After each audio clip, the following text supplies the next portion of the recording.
You know, if you don't know, you don't know, or if you haven't thought about it, say, you know, that's a good way to pause. You say, I haven't thought about that. Give me 1 second. And then give an answer. You know, and give your best answer. I mean, not like again, this is just one piece of data. You know, you can have a lot more important things happen. You're going to be in a position. You have people's lives in your hands. So they don't want, you know, they understand if this is your first interview and you're nervous, like, they don't get it. If this is your last interview and you're shaking, you're going to be concerned that you might not be able to take care of patients because these things will be so nerve-wracking to you. So that's important. Would that be something that's like to say my first interview? Yeah, so they'll ask you, yeah, and then you can, and it's also something it's okay to say. You know, just tell them at the beginning, you know, like, tell me a little bit about yourself. It's my first interview, I'm a little bit nervous. That's perfectly normal, okay? And you can just let them know right off the bat. I think that's just and if it's your second interview, this is only my second interview, I'm a little bit nervous. I'm really ready. Sorry. It'd be a good idea to exaggerate a bit, just make it sound more reckless than it is, or just strictly raw honest about like an experience. Yeah, so I mean, I think you embellish a little bit. Like, you're not lying. You don't skew any facts. You know, you just say it in a way that is compelling to people. I don't know how to explain that. I'm not saying you should never be dishonest. Right. Yeah, you frame it in a way that sounds good. You know, like when you got that crazy girlfriend. She's like, I know you are not going out tonight again. Oh, but he just hasn't been out in a while. And, you know, you do that kind of thing. All right? Yeah. I know, like, when I was doing mock interviews for jobs and stuff, some people tell you, like, don't sit back in the chair, and always sit up straight. And I know it's a habit of mine because I was a man, so I got to spend a lot of time. I think you can sit back. I think you don't lounge. Like, but sit back, look comfortable. You know, just put your butt close to the back of the chair. You'd be okay. I think it's perfectly. You shouldn't look rigid. You know, it's perfectly okay to be nervous. We expect people to be a little nervous. You can be a little nervous all the time because I mean, hey, it's like it's your life. We know that. We felt nervous.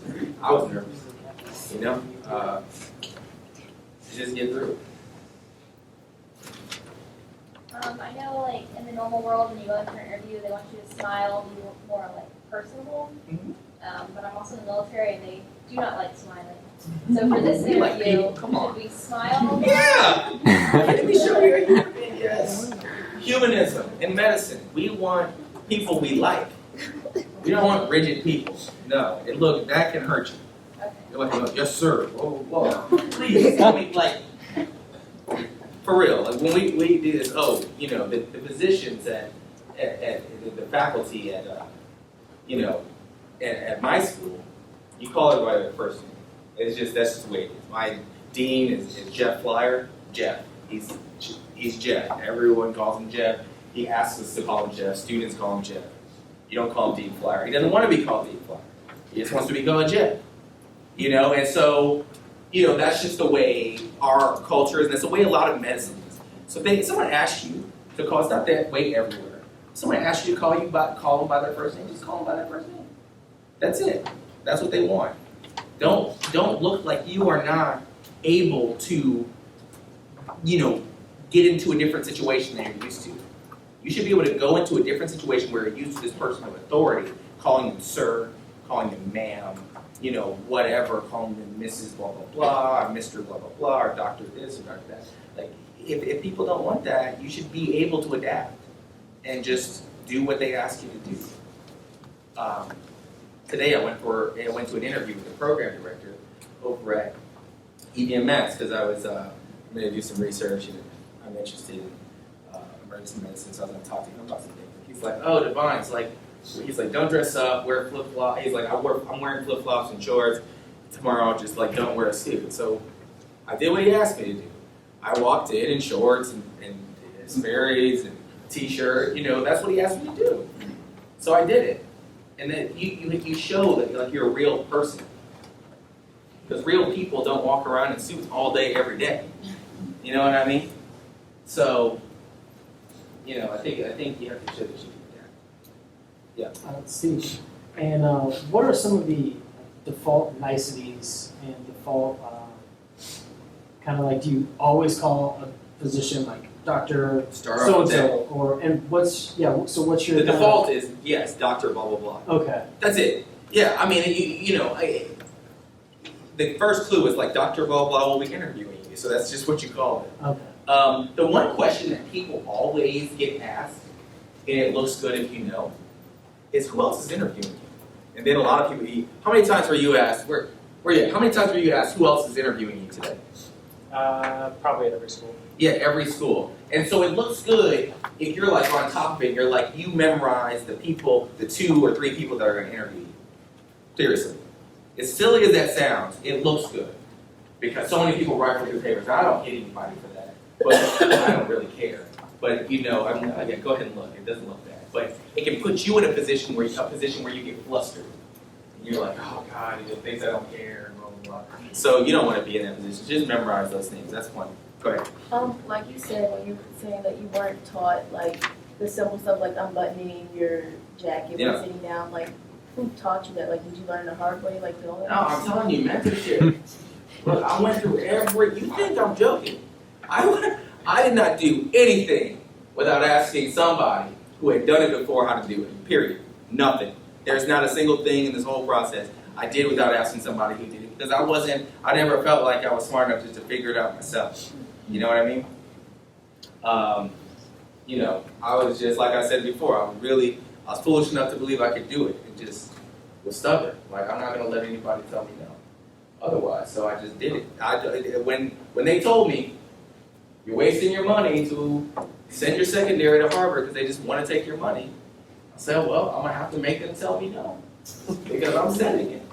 And, you know, it didn't happen. So, I mean, you have to be that person that's like, you know what, the worst case scenario, that's another part of the process. The worst case, you cannot be afraid of looking dumb or looking incompetent or any of that. If you go in with your head held high, and if you get turned down, you get turned down. We all got turned down. I got turned down at Georgetown. I got turned down at University of North Carolina. I got turned down at Tufts. You know, I got turned down at places. But then I got in a lot of places. I got in Harvard and Columbia and Hopkins and Stanford. And you know, so what does it matter? You know what I mean? You're going to get turned down some places. You're not going to get turned down others. It's just the way it is. So don't be afraid. It's like the kids that they're afraid to ask their mom, I'm afraid she's going to say no. Well, who cares? If she says no, she says no. You're not going to get it otherwise. You know what I mean? So just ask. That's my philosophy. Yeah, last question, we're moving on. You just asked one. Who hasn't asked a question yet that wants to ask a question? Go ahead. I was just going to ask about when you said sometimes they ask about who else is interviewing. Do you mean that you get interviewed by multiple? Yeah, you're going to get interviewed by multiple people. And the way a lot of times it'll work is like you go into their office, there's patients sitting out there. And and the secretary's like, who are you? And they're never nice. And they're like, oh, you're here to interview? Go sit down over there. And like, you go sit down. And like, oh, doctor, because, I don't know, I feel like a lot of people, it's unfair, it's not right, but like, I even get it now. I'm like, okay, I walk in, like today, I'm going to be like, okay, today is my dermatology clinic day, so I'm going to be in the dermatology clinic. I walk up to the front. Hi, I'm Devon Taylor. I'm a Harvard medical student. I'm going to be with Dr. Kratz today in her clinic. Could you direct me to her office? Just like that. That's the way I say it. You're from where? I'm from Harvard Medical School. Oh, you're a student? Yeah. You have some ID?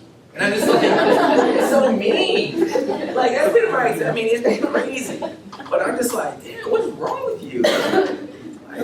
Or they just sit down at the computer and you're just standing there and you know they see you. Can I help you?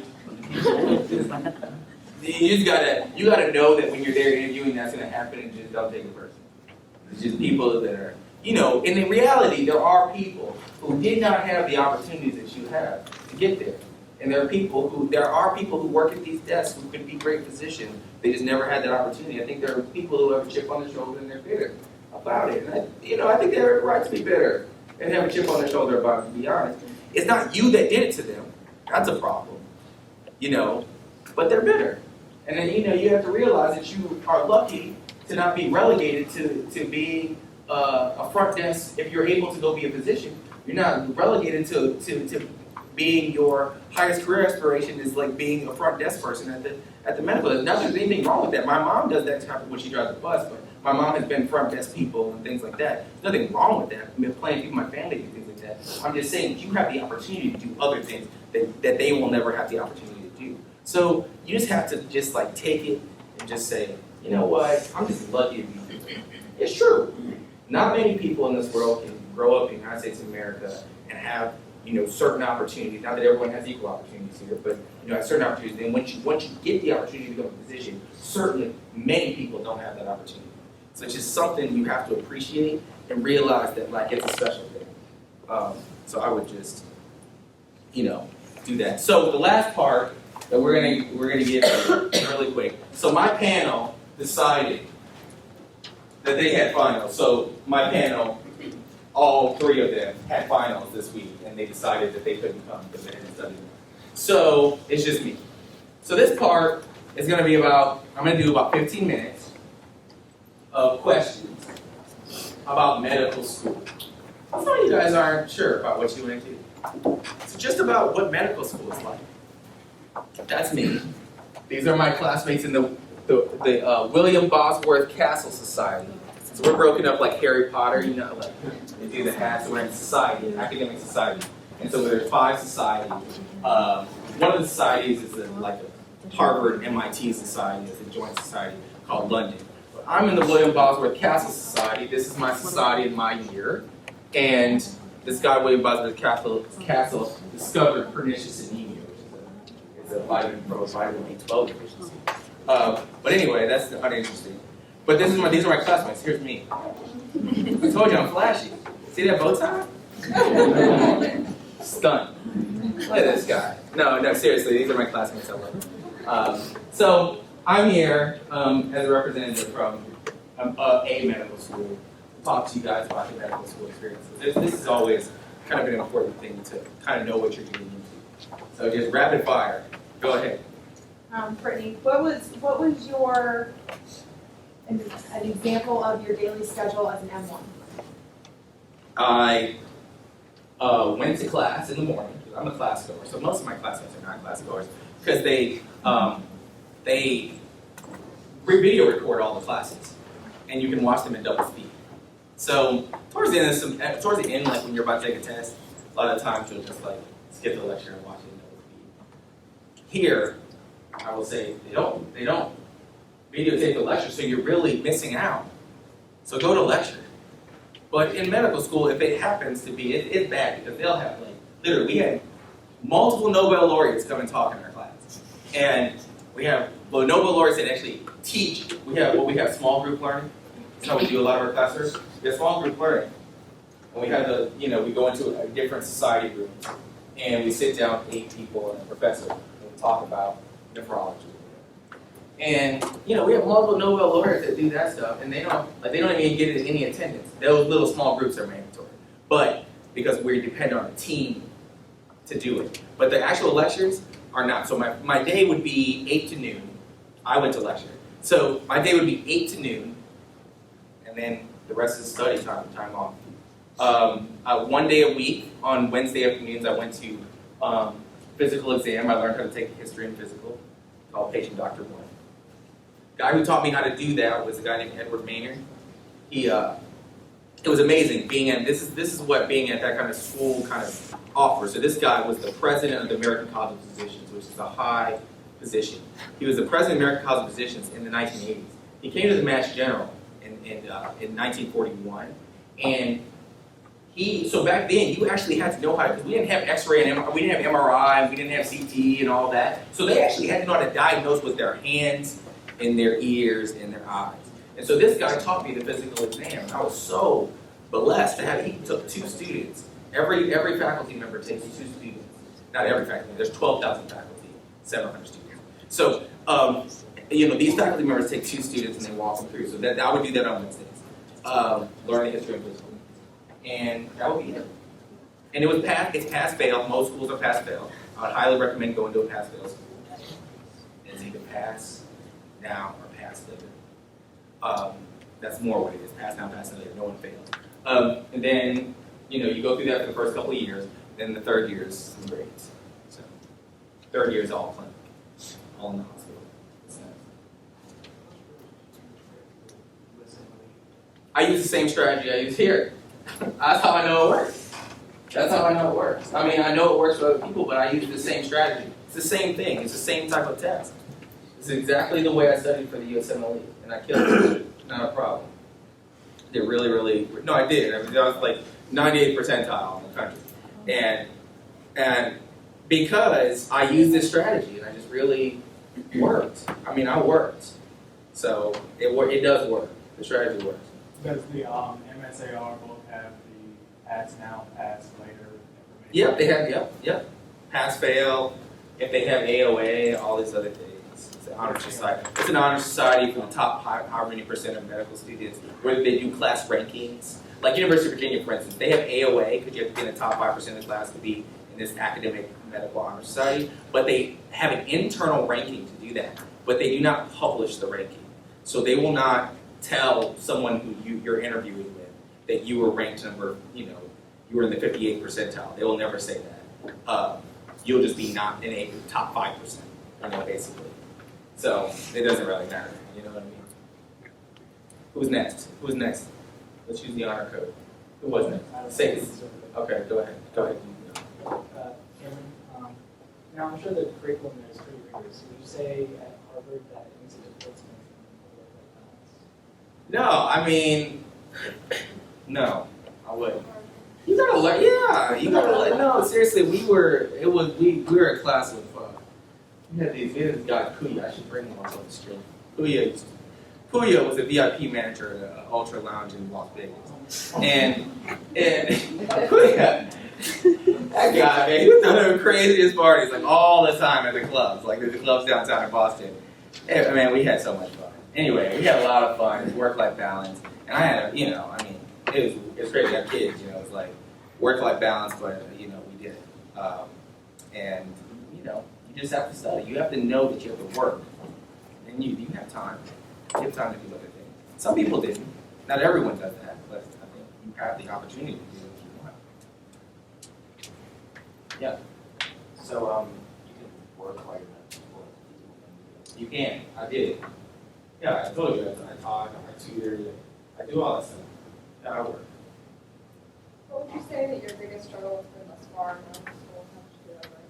Well, look, I don't know if you know this, but these people, kind of competitive people, and they're kind of smart, and so it's it's a challenge trying to kind of be on their level, because they're just used to.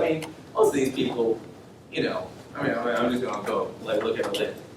He went to Harvard, she went to Stanford, Harvard, Brown, Harvard, Yale. Rhodes Scholar here, PhD in oncology from Oxford, and went to Princeton, Harvard. So you run all these people, right? And I had diversity. I came to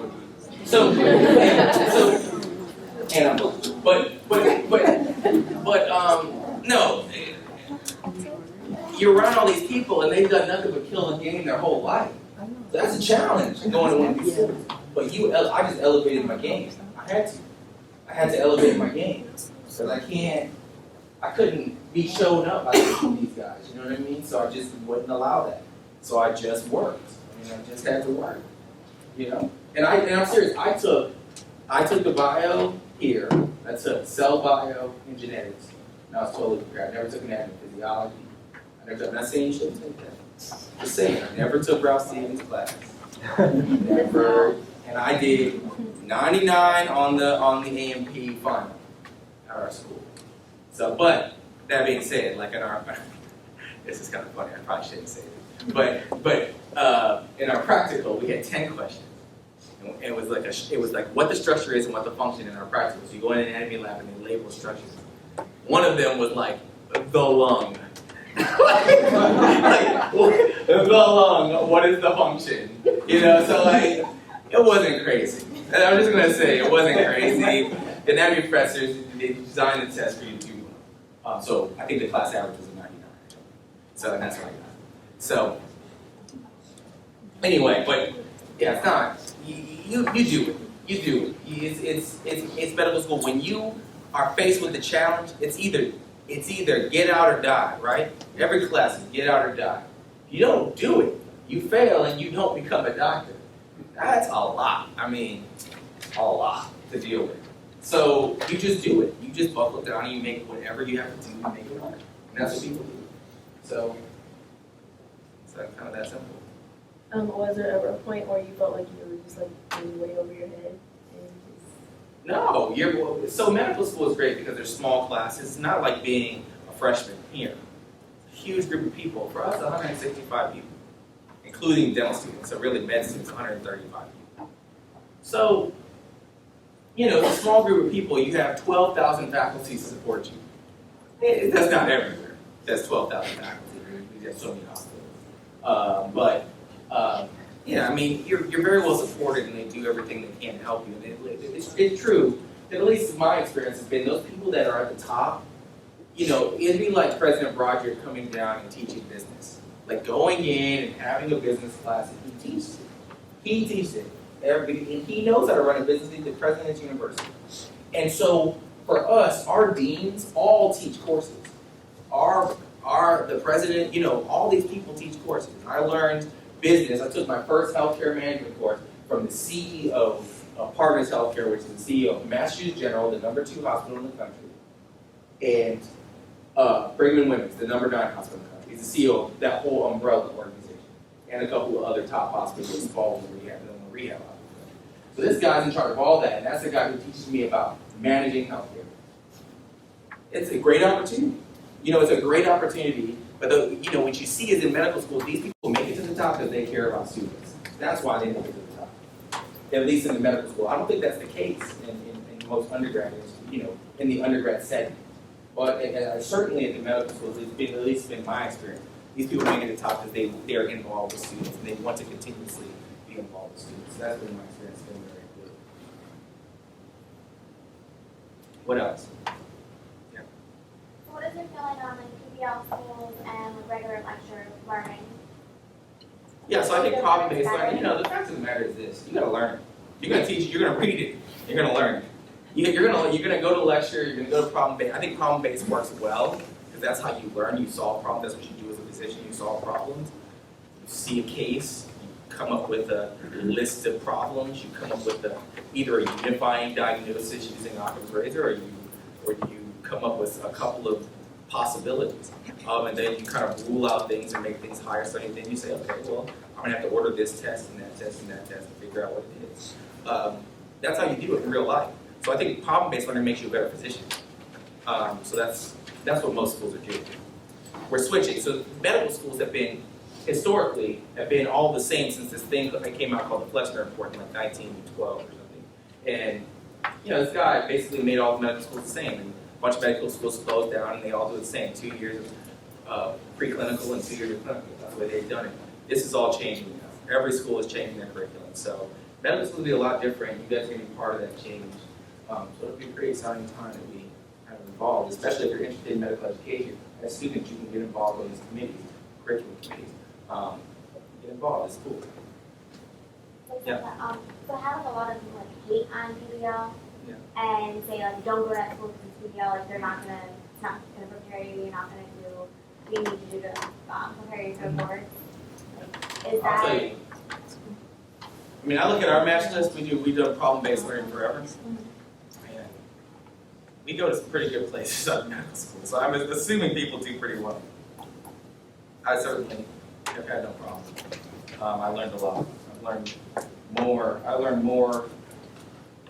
learned more in one day than I ever thought I could learn. It's really kind of amazing.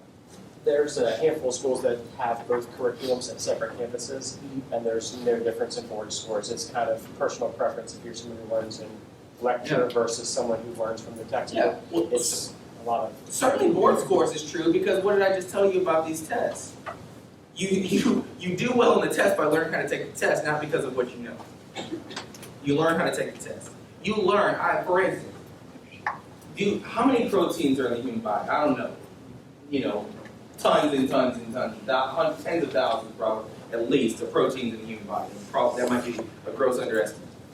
Okay, so one question I learned how to take, during doing a question bank, just like I was telling you, was, blah, blah, blah, a 72 kilodalton protein is the target of a drug, blah, blah. So this protein was cyclooxygenase, the target of non-steroidal anti-inflammatory drugs, and several of them.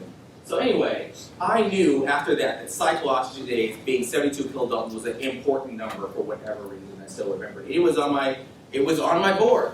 But I certainly don't know. That didn't compel me to memorize every single molecular weight of every single protein in the body because I just didn't. No one could do that.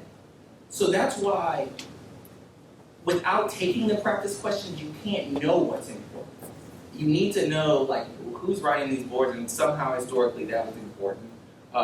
And so I had to know. So I did well on that because I used my system. My system that I applied to the MCAT students, to my MCAT students, and I kind of worked with some people to kind of develop that do a lot of this kind of mentorship. I'll take 2 more questions, then we gotta go, because I know it's later than. Okay, we can take a couple more. And if you want to go, like I said at the beginning, you're not hurting my feelings if you walk out the door. So, please don't stay on account of me. Yeah. Who is next? I'm missing people. Yeah. All right, who's next? Morgan, right? Yes. You mentioned, having a family and stuff. How do you balance, being in medical school and having? Just do it. Like anything else. Would you recommend, like, if you plan on starting a family, would you, in a perfect world, would you do it like before or after? I mean, in a perfect world, there's no time. There's no good time. You just start man, kids are a pain. They're great. They're pains. So, there's no perfect time. I gotta be honest. You're starting your career, you're trying to move and shake and make moves. You're making moves and you're pregnant as a woman. Man, forget about it. It's tough. It's tough. It's never easy. Women have it way hard in this situation. Women have to think about this in a way that men don't for 2 reasons. One, because women actually have to physically have a baby. I think that's obvious. The other thing is that there's a societal pressure on women to do certain things, to mother, in a way that there aren't those societal pressures on men to father. And so they feel compelled to take time away from their jobs to do mothering, whereas we don't feel compelled or pressured to take time away from our jobs and our other responsibilities for father. So it's a challenge, especially for a woman. It's a challenge for anybody, but it's especially challenging for a woman. And there's never a good time, I don't think. There's never a time where it's like, oh, this is perfect. No, it's never going to be like that. So maybe now. Maybe you ready? You ready?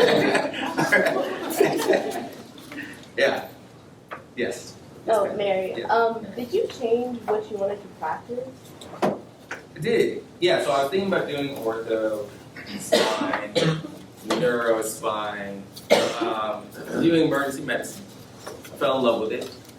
I have a lot of aspirations outside of medicine. I have a lot of things like I talked about here, legislation, things like that. I might run for Congress or the Senate or governor or something one day. I don't know, but I want to be involved. I'm interested in politics. I want to be involved in the process. And emergency medicine is one of those fields that, first of all, has a lot of things I like. You get to treat the population I love, which is a lot of poor people.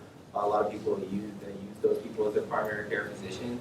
You get to see a lot of IV drug users and things like that, and people who, trauma cases often come from people in lower socioeconomic status, which is people I like to see. And when you get home, you don't have a trillion notes to write. I hate writing notes. That's one thing I learned in medical school, writing notes. Oh my God, it takes forever. I mean, seriously, it's like 5 hours worth of work after you get off of your clinic. Your 7-hour clinic, you're 5 hours worth of writing notes. Ridiculous. Hate it. So, I knew I didn't want to do that. I had a lot of other things that I really, liked. I liked the compartmental nature. I liked that if I found an opportunity somewhere else to do something, if I'm also interested in business and entrepreneurship, if I found an opportunity to do something else, I could take a break and start back, and I don't have to build a new patient population the way I would if I was a surgeon. I don't have to build a new referral base. So for me, it worked out for my career aspirations. If I want to become the governor of Virginia one day, I don't have to sacrifice my entire career. I could always just bounce back into what I'm doing when I lose, because I will lose. No, but I just, that's the kind of thing I think about. So that's what kind of compelled me to do it. But it's a good fit for me. Maybe not for everyone. Yeah, you were first. Okay. You hear students and residents usually they get beat up pretty bad throughout the school process, especially when on surgery patients. And a lot of doctors, that's like maybe an old school way of thinking. That's how they were taught. Oh yeah. And then I hear a lot of talk about that they're trying to change that. Yeah. What's your experience with it in your opinion? So for med students, it's totally changed, at least at our school. We don't do, they call it scut work that's unrelated to education. Like going to get people's vital signs. Pre-rounding, the team comes in at 6 o'clock and they want you to come in at 5 o'clock and grab everyone's vital signs and write them down. Things like that. That stuff is gone away. They don't make they're never going to ask you to go fax something for them. No problem doing something like that. They're just never going to ask you to do that. If it's not educational, they're not allowed to ask you to do it. So that has changed. It's the kinder, gentler medical school now. So that's great. Certain surgical specialties, in my experience, vascular surgery. Man, I would not want to be a fellow in vascular surgery at the Mass General. But it's very people dependent.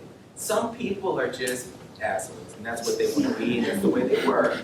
And they like to make you feel like they're smarter than you because they've been doing this 30 years longer. In reality, in 30 years, you'll know a hell of a lot more than they know because the field will have advanced a lot further. So they're not any better than you or any smarter than you, but they want to make you feel like that. I think there's a culture of that in some specialties at some hospitals. But the great thing about interviewing, you get a sense for that. You go, you talk to residents, you get all of that, you see if people are miserable or if they're not, and they're honest. People are honest about that. So people, plenty of programs get bad names. Vascular surgery at the Massachusetts General Hospital, bad name. There's a guy named Cambria.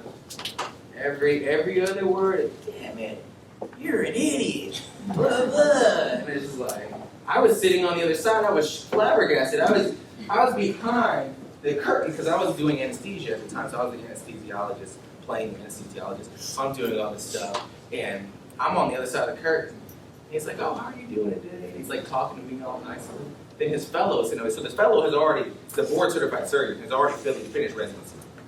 Vascular surgery fellow, and 7-year general surgery residency finished after 4 years of medical school. And he's sitting there as a vascular surgery fellow getting yelled at for everything he does. Are you sure you don't want to be a psychiatrist? And I'm like, really? Like, come on, man, it doesn't have to be that. So that does happen. But I think it's good. You can tell where you're going. That's a long way to say it. You had a question? Yeah, did you want to talk about the financial aid stuff a little bit? Sure, so I'm on the financial aid committee. So that's something, I'm really glad I got to talk about this. Thank you. What's your name? Max. Max, thank you for bringing that up. Financial aid. One of the major reasons people choose to apply places, the reason people choose to go places, and it makes some sense. But what people don't do is they don't look at the MSAR and say, what is the average indebtedness? So our school is $54,000 a year, $54,000 a year in tuition, plus $26,000 a year in kind of cost of living stuff, whatever. So that's a lot, right? Total cost of attendance is like $80,000, right? Do you know what our average indebtedness in total debt, including undergraduate loans when the average person leaves Harvard Medical School is? $76,000. Because we have so much scholarship. Everyone there is getting their school paid for. So the thing is that you just don't realize. So people choose not. They see their tuition on U.S. News and World Report, and they didn't listen to me, and they did not go to the MSAR and actually scrutinize the data that they give you right there on the page. They never looked at it because they see $54,000 a year, and they're like, oh, I can go to whatever for $12,000 a year. And you can't get many places for $12,000. In California, if you're a California resident, you can go to some school. You can go to UCSF, top 10, top 5 school in the country for $12,000 a year. But some schools are better than others. But anyway, I mean, some schools are breaking up about financial aid. What you end up finding, though, the general trend is this. The lower ranking the school, like whatever that means, the U.S. News and World Report, the way they rank schools, not that that really means a lot, but it means something in reputation, and it oftentimes means something in endowment, and which in turn means something in scholarship money. The average, usually, I mean, there's an inverse relationship with the ranking of the school and how much you end up having to borrow. You end up having to borrow more to go to the lower ranking schools than you do to go to the higher ranking schools. It's just the way it is. One of the most expensive schools in the state, in the country, is the Michigan State College of Osteopathic Medicine. Out-of-state resident pays $86,000 a year in tuition. Not to mention fees, not to mention costs of living. You're talking $110,000 annual cost of attendance per year. It's a lot of money. So think about that when you're looking at that. But the MSAR gives you all the answers. Again, the Bible of pre-med applications. Don't forget it. Heard it here first. Alright. Anything else? Well, let's take two more, because I don't want to keep people. How did you go about deciding which ones you wanted to apply to? Was it like this is the location I want, like I'm close to my family here, I'm like... Oh, so, what did that vibe look. I was like, look, I can't walk in with a chip on my shoulder. I'm being told left and right that I can't. I'm going to show them. I'm going to apply to every top 15 school in the country, and I'm going to go to one. That's what I did. That's what I did. And I applied to a couple places that were lower ranking, that were close, like EP and Madison, ECU. But that was it. That's all I did. I just applied straight up the top. And again, I was silly. I was just, you know, ridiculous enough to think I could do it. And I mean, it ended up working out. But I think that's what did it. Most people are going to hear time and time again that you can't do it. You're going to start to believe it. You really have to develop this quality where you're not going to believe when people tell you you can't. It's just going to make you do more. When you do that, it doesn't matter what you do. You're going to kill it. Really. And I'm not up here trying to be a motivational speaker, but it's true. The people, what I learned from those kids that went to Milton Academy, when my friend told me, Nate Morris, told me that Bill Clinton spoke at their 7th grade or 8th grade graduation, their middle school graduation. Bill Clinton, President of the United States. Yes, that Bill Clinton. Spoke at their 8th grade graduation. Ted Kennedy spoke at their high school commencement. Senator Ted Kennedy. And he said that the reason we've done so well is that no one ever told us we couldn't do anything. And he was telling me that he went to his 5-year high school graduation. 5 years after high school. That means you get out of college for 1 year. Yes. His class contributed to their endowment $6 million. High school class, 5-year reading. It's a different world. And you realize that the difference between me and you guys and those guys is that they knew they could do anything they wanted from a young age. And so they dreamed big, you know, they leaned in, this is the new term, you know, they did all of that. And they just decided they were going to do something. They said, I'm going to start up a computer tech company. And they did it. And they decided, I'm going to do this at a young age. And they worked and worked and worked. And they knew they could do it, and they did it. And actually, I mean, they had a lot of other things, like a great network and people who supported them and all that. But like in reality, they're around people who were doing great things, and they never had anyone tell them they couldn't. Never. Like, just never in life. So I remember Ned, he got there. Boston Globe is a big paper. I'm sure you heard it. The Boston Globe. He gets there, first month in, he's like, I think I'm going to try to write an op-ed piece for the Boston Globe. Calls the editor, blah, blah, writing an op-ed piece. Like a first-year medical student writing an op-ed piece on healthcare. 22 years old, writing an op-ed piece. Not just a little article somewhere. An op-ed piece reserved for, like, famous people usually. You know, like, that's where the president writes when he writes a piece in the Boston Globe, is an op-ed piece. That's where the Senator Kennedy writes an op-ed piece. This guy's a first year medical student. It never even occurred to him that he couldn't. So he did it. And you just don't realize like how powerful that is. And so that's been really beneficial to me. And I never knew it at the time when I was doing it. I never knew I was crazy to think I was going to Harvard Medical School. And I never knew I was stubborn enough not to let anything get in my way.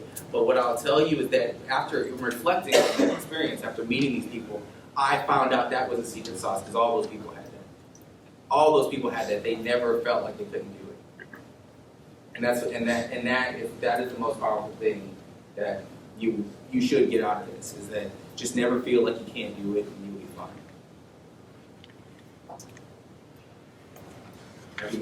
So, one more question. Let me get him in the back because you haven't asked a question. Well, have you ever had retaken a course at ODU? Say that again? Have you ever retaken a course at ODU? Retaken a course? No, I've never retaken a course. I've never retaken a course. But retaking a course is not a bad thing. I say if you do poorly, you should retake the course. So before we go, is that your question? If you do poorly, you should retake the course and it will help you. Unless, like I said yesterday, I know you weren't there, you got a C, say you got a C in biology. And you have the option of either taking the same lower level biology course and getting an A, or taking an upper level biology course and getting an A. But it's better to take the upper level like cell biology course and get the A. That's my recommendation. So I know we have to do the raffle. We'll do that in a second. Can you bring the bucket up?